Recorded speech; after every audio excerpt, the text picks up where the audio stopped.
what I came up to say though is neither pro nor con. It's about ethics and process. I would encourage the DNR to consider a blank on this vote as suggested earlier, as a vote in general against the wolf hunt, just as an ethical way of providing a way for people here to express an opinion about it.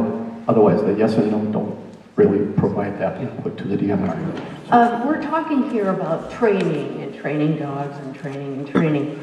But I don't think that anybody has really discussed the methods used to train dogs to hunt wolves.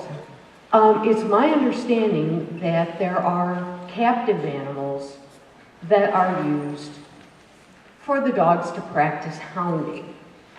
I find that disturbing.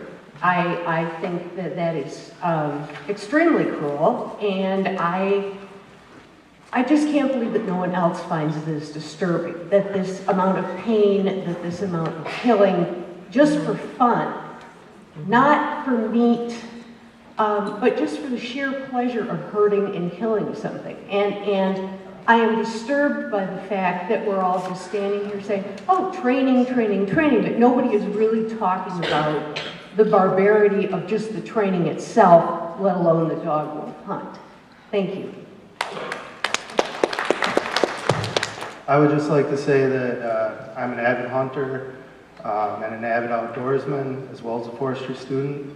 And I'm against the dogs being used in any way in wolf hunting and in bear hunting. I have sat for weeks waiting for deer to walk by, and they haven't walked by. Maybe it's because I'm still maybe a young hunter, but I think it's worth it. I think it's a sportsman thing to do, and I would encourage just no dogs being used in hunting. I don't think it's sportsmanlike at all. Thank you.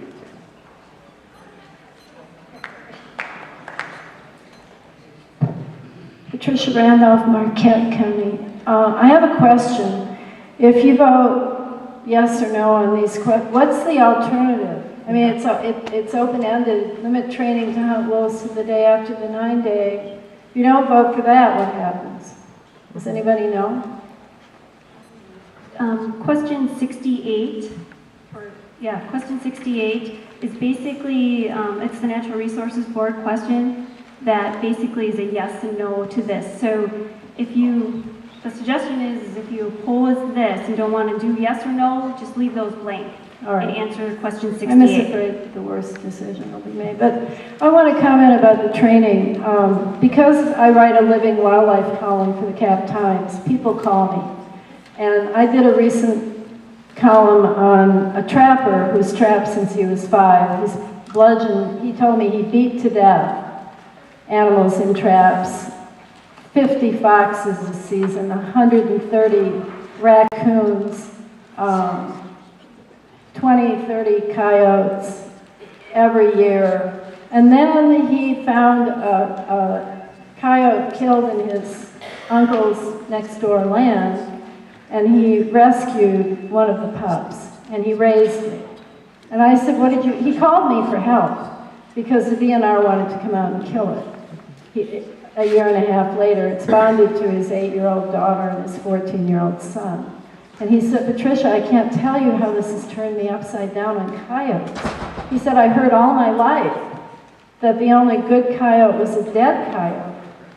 And this animal is so sweet and so loving.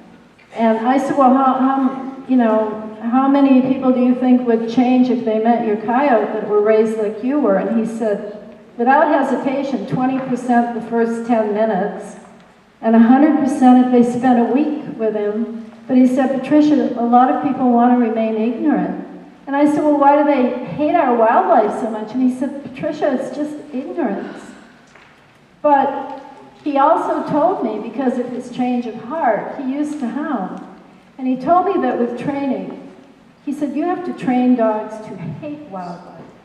And he said, a trapper will trap 100 baby raccoons in the spring and take them out into the middle of a farmer's field where there's no tree and loose the dogs on them to kill them in the field where they can't get to a tree.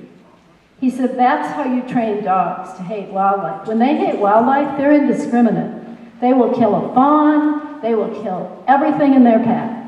So running dogs across our landscape 24/7 on coyotes means that wolves are being run anyway. Oops, a wolf got in the way. Oops, at night. I mean, Judge Anderson in the lawsuit against running dogs on wolves, he said, let me get this straight. I've never experienced any of this, but you can do anything you want to wildlife in Wisconsin? You mean 500 bear hunters could get together on a Saturday night when it's really dangerous and take 2,000 dogs across our public lands? And the DNR's lawyers said, just like stargazing and bird watching, it's use of our public land. The training of dogs on wolves was banned because the current legislation that authorizes the wolf hunt didn't provide any rational restriction. So for those of us who are against the wolf hunt, these questions are a Hobson's choice because they do represent actual limitation on what people who are training dogs on wolves could do, which, you know, would be better. However, they would also facilitate the ban being lifted.